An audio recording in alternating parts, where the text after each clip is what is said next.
नमस्कार, स्वागत है आपका। हम देख रहे हैं हमारी खास पेशकश लीगल हेल्पलाइन और मैं हूं आपके साथ अनंत। इस देश का लोकतंत्र इस देश की खूबसूरती का एक अभिन्न अंग है, जहां जनता के लिए, जनता द्वारा शासन के एक सूत्र पर चलते हुए हर एक नागरिक को समानता के साथ स्वेच्छा से जीने का अधिकार दिया जाता है।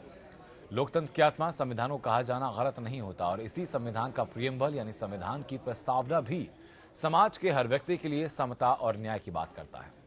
कानून हर समस्या के सही प्रारूप में समाधान के लिए मौजूद है, लेकिन सही जानकारी ना होने या कानूनी पेचीदगियों के चलते समाज का एक बड़ा हिस्सा सही समय पर न्याय हासिल करने में असमर्थ महसूस करता है। और इसी अंतर को खत्म करने के लिए इंडिया लीगल रिसर्च फाउंडेशन के इनिशिएटिव लीगल हेल्पलाइन में हम यहाँ मौजूद हैं आपकी हर कानूनी समस्या में आपकी सहायता के लिए। और आज जिस विषय पर आपके सामने बात करेंगे वो है अभिभावक, पत्नी और छोटे बच्चों के संबंध में क्या आपकी जिम्मेदारियां हैं, उनके भरण पोषण के अधिकार क्या हैं और आप किस तरीके से उसके लिए लायबल होते हैं। कानूनी सहायता के लिए आप सीधे कॉल कर सकते हैं। स्क्रीन पर नंबर हमारे लगातार फ्लैश हो रहे हैं। नंबर पर फोन करके आप सीधे हम तक जुड़ सकते हैं, अपनी बात आप हम तक रख सकते हैं और हमसे बेहतर और निःशुल्क कानूनी सहायता आप प्राप्त कर सकते हैं।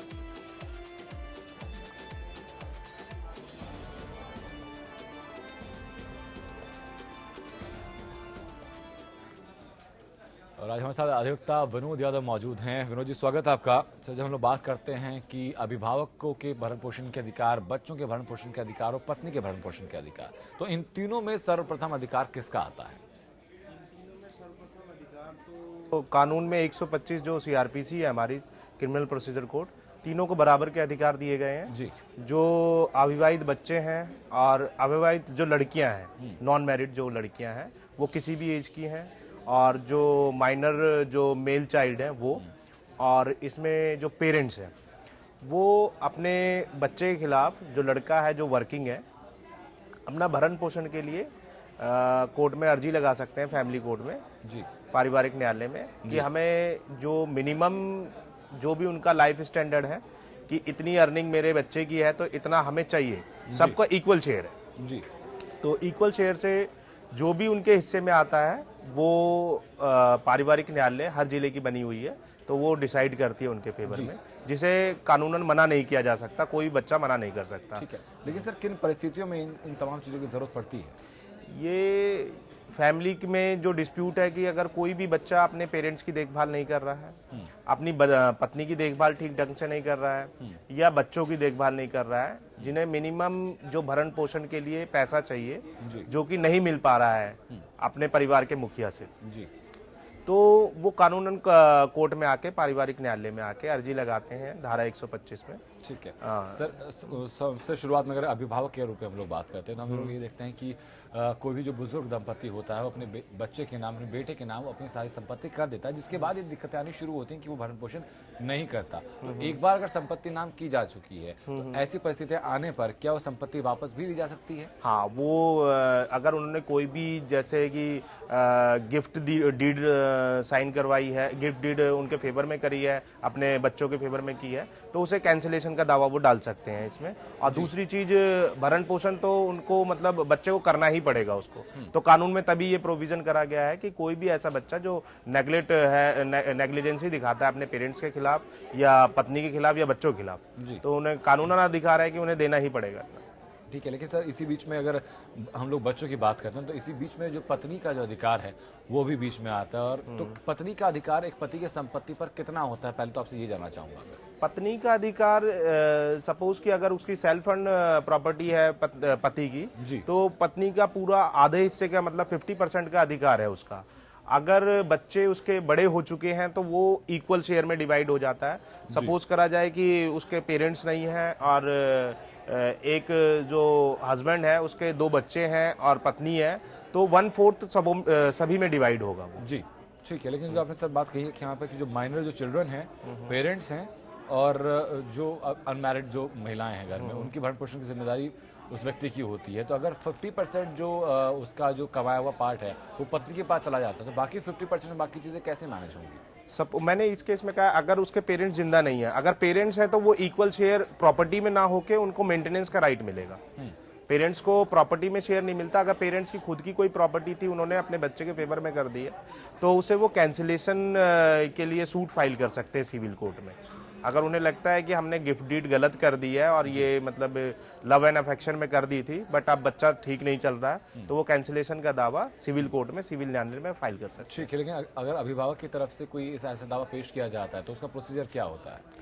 इसके लिए बहुत ही सिंपल प्रोसेस है ये कि जो सिविल कोर्ट बनाई हुई है, हर डिस्ट्रिक्ट में बनी हुई है, जी। तो सिविल कोर्ट में जाके ये cancellation, suit for cancellation file करते हैं कि ये मैंने इस डेट पे ऐसे ऐसे मैंने अपने बच्चे के फेवर में गिफ्ट डीड करवा दी थी रजिस्टर्ड, बट अब जो कंडीशन है मैंने लव एंड अफेक्शन पे उसके बेस पे कराई थी ये, बट अब जो कंडीशन आ गई, अब ये एटलीस्ट मुझे मेंटेनेंस नहीं दे रहे हैं, तो इस ग्राउंड पे कैंसिल हो जाती है। कोर्ट हालांकि बच्चे को पूरा राइट देगा, उसके जो उनके लड़का है उन्हें पूरे राइट देगा, उनको सुना जाएगा, उसके बाद कैंसिल की जाएगी। ठीक है, और जो मेंटेनेंस के लिए जो एप्लीकेशन डालते हैं सर, उसका प्रोसीजर क्या होता है? उसका भी बहुत अच्छा, बहुत सिंपल प्रोसेस है कि कोई भी पारिवारिक न्यायालय जो भी हर डिस्ट्रिक्ट का अलग अलग है, तो उसमें जाके वो सिंपल से या तो वकील के द्वारा भी डाल सकते हैं वो, या खुद भी फाइल कर सकते हैं 2 पेज की एप्लीकेशन बना के कि मेरा बच्चा इतने पैसे कमाता है और यहाँ एम्प्लॉय है, यहाँ सैलरी है उसकी, इतनी सैलरी है, और वो सारी चीजें लिख के कि हमारा इतना खर्चा है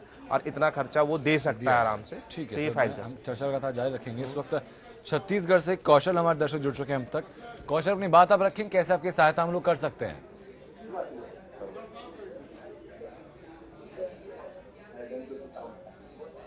कौशल, अब तक आवाज पहुंच रही है हमारी? जी जी जी जी सर। जी कौशल, अपनी बात आप रखिए। जी सर, अपना छत्तीसगढ़ में भर्ती हुआ शिक्षाकर्मी का, शिक्षकों का भर्ती हुआ सर। जी। अलग अलग अलग अपने यहाँ बस्तर जिला में शिक्षाकर्मी भर्ती हुआ और छत्तीसगढ़ में न्याय शिक्षक का भर्ती, दोनों से हुआ है सर। कौशल, आपके पीछे टीवी की आवाज लगातार हम तक आ रही है, आपकी आवाज बहुत साफ हम तक नहीं पहुंच पा रही है। आपका नंबर हम तक जरूर पहुंच गया है। India legal research foundation team आपको जल्द कॉल करेगी और बेहतर सहायता आपकी इस मामले में जरूर की जाएगी। बहुत बहुत शुक्रिया आपका हम तक जुड़ने के लिए और हम तक कॉल करने के लिए। विनोद जी, जो हम लोग बात कर रहे थे, तो कैसे ये हमने बात की कि अभिभावक अगर एप्लीकेशन देना चाहते हैं मेंटेनेंस के लिए तो क्या क्या कर सकते हैं। अगर पत्नी अपने हक की मांग करती है या पत्नी को पूरा हक नहीं दिया जा रहा, उसके जो रोजमर्रा के काम होते हैं उसके लिए पैसा उसको नहीं मुहैया कराया जा रहा पति के द्वारा, तो वो कैसे अपना हक मांग सकती है? पत्नी को 2 अधिकार दिए हुए, एक तो 125 सीआरपीसी में दिया हुआ है, इसमें ये फाइल कर सकती हैं जैसे कि इनके पेरेंट्स फाइल करते हैं। दूसरा, एक घरेलू हिंसा अधिनियम में धारा 12 के अंतर्गत भी ये अपना मेंटेनेंस ले सकती हैं, अपने पति से ले सकती हैं जी। तो उसमें भी उनका शेयर देखा जाएगा कि कितना शेयर इनका बनता है। अगर ओल्ड एज पेरेंट्स हैं जो उनके सास ससुर भी उनके हस्बैंड पे डिपेंड है, तो उनका शेयर डिडक्ट करके जो भी उनका मेंटेनेंस का शेयर बनता है वो जो पत्नी का है उसे दिया जाएगा, और अगर बच्चे भी उनके साथ रहते हैं तो बच्चे का भी शेयर दिया जाएगा। ठीक है, इस वक्त काशीपुर से संजय हमारे दर्शक। संजय, अपनी बात आप रखें, कैसे आपकी सहायता हम लोग कर सकते हैं? हेलो जी संजय। मैं गाजीपुर जिले से बोल रहा हूँ जी। हमारे यहाँ सरकारी हैंडपंप का अतिक्रमण हुआ है, लगभग 3 साल हो गया जी। और उसके लिए हमने सारे जितने अधिकारी हैं उनसे होते हुए हमने जिलाधिकारी के यहाँ अपील किया जी। और अभी तक कोई कार्रवाई नहीं निकली। लगभग 1.5 साल हो गए। हमसे सूचना में मांगे हैं कि आपने क्या कार्रवाई की। हमने जो है उस पर जो एक हेल्पलाइन लगी थी उस पर भी हमने दिया, लखनऊ से कंफर्मेशन दिया, वहाँ भी बताया, लेकिन अभी तक कुछ नहीं। ठीक है विनोद जी, क्या होना चाहिए? लंबा वक्त हो चुका है, जन सूचना के तहत उन्होंने डिटेल मांगी है आरटीआई के द्वारा, लेकिन तब भी उनको रिप्लाई नहीं मिल रहा। हाँ, ये कह रहे हैं कि हमारा हेल्प फंड था, लगना था जी। तो जो ये बता रहे हैं जिस प्रोसेस से, तो ये डेवलपमेंट वर्क है जो कि एक सरकार का जो भी एमएलए है या एमपी फंड से जिससे भी लगना है, ये अगर ये ज्यादा अच्छा होगा कि ये डिटेल करें कि किसने सैंक्शन करा था, कौन से फंड से सैंक्शन हुआ है, कि मेंबर ऑफ पार्लियामेंट के फंड से है कि एमएलए के फंड से है। फिर अगर सरकार जैसे एमपी के फंड से है तो वो डायरेक्ट उसे अप्रोच करें जी। अगर इनका जो राज्य सरकार है एमएलए के हैं तो डायरेक्ट राज्य सरकार से कांटेक्ट कर सकते हैं, और उसके लिए इन्हें अगर इनका कोई काम नहीं हुआ तो आरटीआई ये बता रहे हैं आरटीआई में इन्हें सूचना नहीं मिली है तो उसकी अपील ये दायर कर सकते हैं अगर 30 दिन से ज्यादा का टाइम हो गया है जी, तो इन्हें वहां से प्रॉपर सूचना मिल जाएगी। ठीक है, उम्मीद करते हैं संजय आपको बेहतर सहायता मिली है इस संबंध में। सर, मैं जानना चाहूंगा कि जो हमने बात की थी कि अगर पत्नी अपने मेंटेनेंस के लिए मांग करती है, अगर किसी हालात में पत्नी भी वर्किंग होती है तो उसका इम्पैक्ट क्या रहता है मेंटेनेंस के लिए मांगी रकम के ऊपर? अगर पत्नी वर्किंग है तो कोर्ट इस कंडीशन में ये नज़रिया बदल जाता है कोर्ट का कि पत्नी भी कुछ ना कुछ लेके आ रही है। फिर स्टेटस देखा जाता है कि पत्नी की सैलरी कितनी है और हस्बैंड की सैलरी कितनी है। अगर हस्बैंड की सैलरी ज़्यादा है तो उतना इक्वल स्टेटस करने के लिए जो कोर्ट है उतना जितना भी कमी रह रही है उसकी सैलरी में पत्नी की इक्वल स्टेटस आने के लिए उतना उसे मेंटेनेंस दे सकती है पत्नी। जी ठीक है, लेकिन सर अगर ऐसे में अगर पत्नी भी एक अच्छी खासी सैलरी कमा रही है इसमें कि वो सम्मानजनक जीवन जी सकती है, लेकिन पति और ज़्यादा कमा रहा है, तो क्या उसके बावजूद भी ये ज़रूरी होता है कि पति की सैलरी से कुछ हिस्सा पत्नी को दिया जाए जबकि उसकी सैलरी खुद में भी काफ़ी है? हाँ, तब भी दिया जाएगा क्योंकि आप जो कह रहे हैं कि हस्बैंड की सैलरी ज़्यादा है तो उसका स्टेटस मेंटेन करना पड़ेगा उसे, और हस्बैंड की ये लायबिलिटी है कि पत्नी का स्टेटस अपने इक्वल रखे। जी ठीक बात है सर। जो बच्चों के लिए हम लोग से बात करें तो बच्चे तो इस स्थिति में होते नहीं कि माने बच्चे की जाके अदालती कार्रवाई लड़ सके, तो उनके बिहाफ से कौन ये लड़ाई लड़ सकता है? फिर उनके क्या क्या अधिकार संरक्षित किए गए कानून के तहत? उनके बिहाफ पे कोई भी गार्जियन उनका जिसकी कस्टडी में वो है, और सेकंड अगर प्रायोरिटी दी जाती है कि वाइफ को, अगर वाइफ उनको रिप्रेजेंट कर रही है तो बहुत अच्छी बात है, तो वाइफ के थ्रू वो प्रेजेंट किए जा सकते हैं कोर्ट में। जी ठीक है। इस वक्त औरंगाबाद से सर नीलकंठ हमारे दर्शक जुड़ चुके हैं हम तक। नीलकंठ मेरी बात आप रखें, कैसे आपकी सहायता हम लोग कर सकते हैं? हाँ जी। जी हाँ जी, नमस्कार सर। मैं पान से बोल रहा हूँ औरंगाबाद से। सर मेरा एक प्रॉब्लम था, मैं व्यापम की भर्ती निकली है सर, और मैं 8 दिन से मेरे इसको ये ट्राई कर रहा हूँ और वो नहीं हो पा रहा है सर उसमें। तो इसमें सर हम आपकी क्या सहायता कर सकते हैं? हाँ सर, कानूनी तौर पे मैं क्या कर सकता हूँ सर? मैं मेरी बच्ची फार्मासिस्ट है, 2 साल से हम लोग जॉब का इंतजार कर रहे हैं, अभी मौका आया तो वो हाथ से निकल जा रहा है सर। नहीं तो सर इसमें कानून के तहत मेरे ख्याल से आपको कोई खास मदद नहीं मिलेगी। अगर आप नहीं अप्लाई कर पा रहे हो तो आप संबंधित विभाग में जाइए, वहाँ के अधिकारी से पूछिए कि एप्लीकेशन का तरीका क्या हो सकता है। हो सकता है कि जो आप जिस तरीके से अप्लाई कर रहे हो उसमें कुछ खामियां हो, तो वहाँ पर डिपार्टमेंट में जाकर आप लोग को आपको बेहतर सहायता इस बारे में मिल पाएगी। बहुत बहुत शुक्रिया आपका हम लोग जुड़ने के लिए। सर कई दफ़ा हम लोग देखते हैं कि कई दफ़ा फ्रिवलेस कंप्लेंट भी डाली जाती है, मैलिशियस प्रोसिक्यूशन भी कई दफ़ा किया जाता है डिफेम करने के लिए।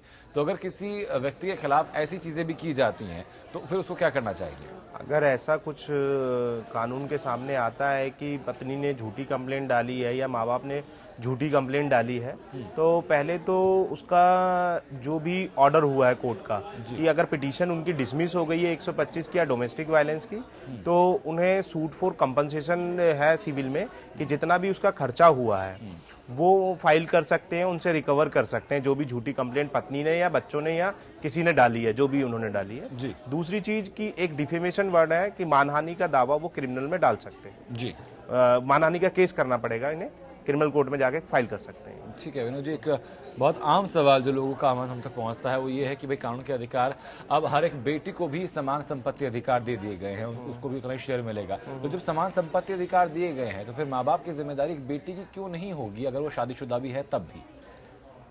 शादीशुदा में जो बेटी का जो परिवार होता है वो हस्बैंड क्या होता है, बेटी थोड़ी मतलब जो हमारे संस्कार हैं हिंदुस्तान में कि बेटी विदा की जाती है, तो बेटी का घर जो है दूसरा बन जाता है, तो वो मेंटेनेंस का राइट तो अपने हस्बैंड से क्लेम कर सकती है। बट अगर वो प्रॉपर्टी लेना चाहे, जो प्रॉपर्टी जो शेयर है प्रॉपर्टी का, तो जो अमेंडमेंट अब आया है तो प्रॉपर्टी में राइट उसका इक्वल है, जैसे कि मेल बच्चों का है वैसे ही फीमेल बच्चों का हो गया। दूसरी चीज कानून में ये भी देखा जाता है कि जो प्रॉपर्टी है उनकी की जिस फैमिलीज में उसकी मैरिज हुई है वहां भी उनको प्रॉपर्टी मिली है या नहीं मिली है, तो हर चीज का स्टेटस देख के ही फिर डिवाइड किया जाता है। जी ठीक बात है सर। और क्या क्या चीज़ें हैं जो कि अगर बात करते हैं अधिकारों की, भरण पोषण अधिकारों की, माँ बाप की या माइनर चिल्ड्रन की या युवतियों की, तो और क्या क्या चीज़ों को ध्यान में रखनी चाहिए ताकि उनको अपना अधिकार कम से कम वो संरक्षित रख सकें?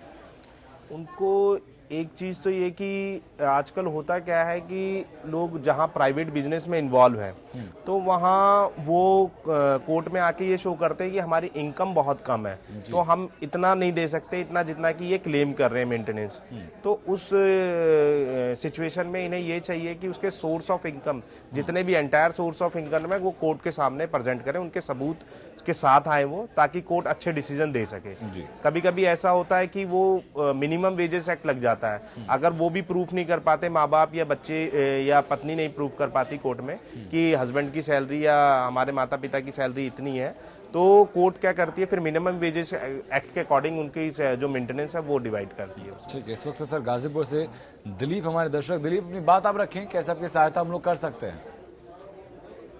हाँ सर, हम गाजीपुर से, मेरा नाम अंजनी कुमार है, उत्तर प्रदेश से बोल रहे हैं। जी बताइए। जी, हमारा समस्या है कि हम परिवार में अकेले हैं। हमारी माँ की तो आज 15-20 साल हो गया, हम उनकी थोड़ा सा दिमागी संतुलन खराब हो गया था। ठीक है जी। तो सर हमारे आगे पीछे कोई नहीं था, उनको हम लेके हम मतलब कि हर चीज देख रेख करते रहे। उनका जो वृद्धा पेंशन था सर यूनियन बैंक में, ठीक है सर जी। सर हमको आज तक मतलब कि अपने गांव से कोई मतलब कि कोई सरकारी मतलब सर सहायता हमको नहीं मिला जी।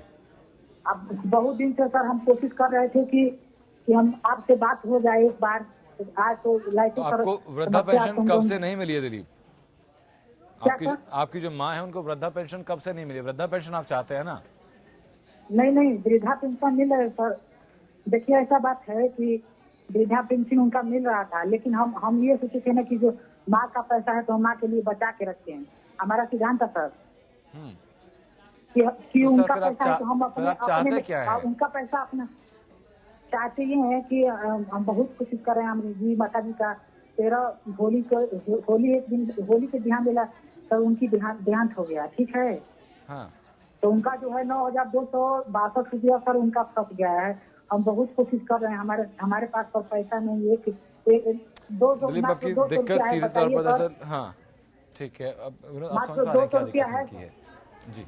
इनकी प्रॉब्लम ये कह रहे हैं कि 9,000 कुछ पैसा है इनका जो बैंक में पड़ा हुआ है वृद्धावस्था पेंशन का, जो इन्हें नहीं मिल पा रहा है। उसका सिंपल प्रोसेस है, बैंक में जाके ये पता करें कि उसमें नॉमिनी इन्हें बनाया गया था या नहीं बनाया गया था। अब ये बता रहे हैं कि अकेले हैं परिवार में, तो ये अगर वहाँ नॉमिनेशन फॉर्म नहीं भरा गया है तो जो भी इनकी जिला अदालत है उसमें जाके सक्सेशन का सूट ये फाइल करेंगे, वहाँ से सक्सेशन सर्टिफिकेट कोर्ट से मिलेगा इन्हें और बैंक से पैसा मिल जाएगा इन्हें। ठीक है, उम्मीद करता हूँ दिलीप सहायता आपको मिली है। ये आप एक बार प्रोसेस अपना कर देखिए, उसके बावजूद कोई दिक्कत आपको सामने आती तो हम आपके साथ यहाँ मौजूद हैं आपकी सहायता के लिए। इस वक्त हरदोई से राजेश हमारे दर्शक। राजेश, अपनी बात आप रखें, कैसे आपकी सहायता हम लोग कर सकते हैं? आप तक आवाज पहुंच रही राजेश हमारी? हेलो जी राजेश। हाँ, ये है कि हमारे पिताजी सर्विस करते थे पहले। हेलो जी जी। तो फिर उन्होंने करीब 15 साल 14 साल सर्विस की। उसके बाद वो बीमार हो गए थे तो सर्विस छूट गई थी। तो राजेश, आपकी आवाज बहुत साफ हम तक नहीं आ पा रही, लेकिन आपका नंबर हम तक जरूर पहुंच चुका है। India legal service foundation team आपको जल्द कॉल करेगी और बेहतर सहायता आपकी समस्या सुनकर आपकी जरूर की जाएगी। बहुत बहुत शुक्रिया आपका हम तक जुड़ने के लिए, हम तक कॉल करने के लिए। विनोद जी, जो हमने बात की थी कि पत्नी के बारे में, अगर पत्नी वर्किंग है तो वैसे अगर बात की जाए माँ बाप के बारे में भी, अगर वो भी वर्किंग है, कोई आय का उनका स्रोत बना हुआ है, तो क्या उसके बावजूद भी वो लायबल होते हैं कि मेंटेनेंस मांगने के लिए? हाँ, वो भी अगर उनकी सैलरी जो है बहुत कम है और जो स्टेटस है बच्चे का बहुत ज़्यादा हाई है, तो वो इक्वल स्टेटस के लिए मेंटेनेंस का केस फाइल कर सकते हैं। हाँ, और उसमें जो भी उनका डेफिशिएंसी है वो मेंटेनेंस कोर्ट से उनके फेवर में पास होगा। ठीक है सर। और जो बच्चे जो हमने बात की, जो माइनर बच्चे हैं, अगर उनको पूरा अधिकार नहीं मिल पा रहा है तो क्या उनकी तरफ से कोई और परिवार का मेंबर भी सामने पैरवी रख सकता है, या फिर उनको कैसे ये पता चलेगा कि भाई हमें सही हक मिल रहा है कि नहीं मिल रहा है? क्योंकि यहाँ चांसेस हो सकते हैं कि आप फर्जी कंप्लेन कर सकें। हाँ, अगर बच्चे से पहले तो काउंसलिंग की जाती है कि अगर बच्चे का जैसे कि वाइफ और केस नहीं फाइल कर रही है तो कौन से प्रोसीजर के थ्रू वो गार्जियन जो है बने हुए हैं वो फाइल कर रहे हैं। सबसे पहले तो कोर्ट उनसे ही क्वेश्चन पुट करती है कि आपको मतलब वाइफ क्यों नहीं फाइल कर रही है। जब वो कोर्ट से सेटिस्फाई कर देते हैं कि इस वजह से हम गार्जियन बने हुए हैं और ऐसे ऐसे केस फाइल कर रहे हैं, तो उसके बाद कि बच्चों का स्कूल की फीस क्या है और कितने खर्चे हैं बच्चों के, पढ़ाई में कितना खर्चा है, और ये सब देखते हुए फिर कोर्ट पास करती है डिसीजन। जी चलिए, बहुत बहुत शुक्रिया सर आपका हमसे जुड़ने के लिए, बेहतर जानकारी के लिए इस मामले में। और हम उम्मीद करते हैं कि लगातार दर्शकों के सामने ऐसी समस्या लेकर हम आते रहेंगे, बेहतर गाइडेंस करते रहेंगे, क्योंकि इंडिया लीगल सर्विस फाउंडेशन का इस इनिशिएटिव का सिर्फ एकमात्र उद्देश्य यही है कि समाज के हर व्यक्ति के पास समान रूप से सही वक्त पर न्याय पहुंचे, उसके लिए हम आपके लिए हमेशा तत्पर आपकी निःशुल्क सहायता के लिए यहाँ रहेंगे। नमस्कार।